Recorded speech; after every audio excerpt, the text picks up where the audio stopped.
But the thing is, I always had this fascination with time travel movies and time travel shows, and being able to go back in time and actually correct things. That's where I would actually utilize the whole Groundhogs Day idea, to actually go back in time and correct things and, you know, cause a time paradox later on, which isn't good, so don't. Sexy robot party, everybody's disco dancing.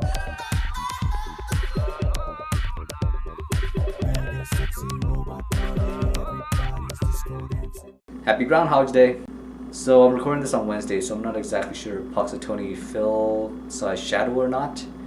If he did, yay.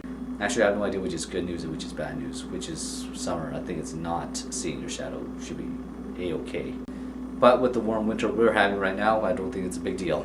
So keeping in the theme of Groundhog's Day, we're taking it from Bill Murray's masterpiece, Groundhog's Day, and telling you guys a day that we would like to relive. If you haven't seen the movie, it's about Bill Murray reliving Groundhog's Day over and over again until he finds the right formula to actually continue on with his life. It was my #1 favorite romantic comedy until Chasing Amy came out. I mean, to state the obvious, one day I would love to relive would be the Calgary Flames playoff run, specifically Game 6 of the Stanley Cup playoffs against Detroit, where Martin Jelena scored the overtime goal at home, where I actually got the chance to sit in the stadium and actually watch everything unfold. To relive that though, that's kind of self-defeating because it was an overtime game and no one was expecting the Flames to be where they're at in the Stanley Cup playoffs in 2004.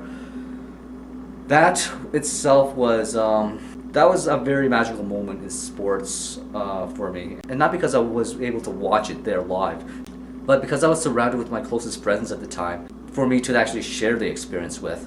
But I guess my whole point is, I can't relive that moment because everything was so spontaneous, and the rush and excitement that I felt at the time, it's almost impossible to duplicate if I happen to relive that day all over again. And if I do want to relive it, all I have to do is just pop in the Flames DVDs and watch the whole series all over again. I mean, aside from sports, that would essentially go with the rest of my life. I wouldn't want to relive certain days of my life. Because let's be honest, I mean, the expectations of reliving that day and having the same experience is going to be totally different. I mean, there were several days in junior highs I had a blast in, but all that was marred by perception and inexperience in youth. I mean, if I happen to relive those days, I'd be looking at myself and going, who was this guy?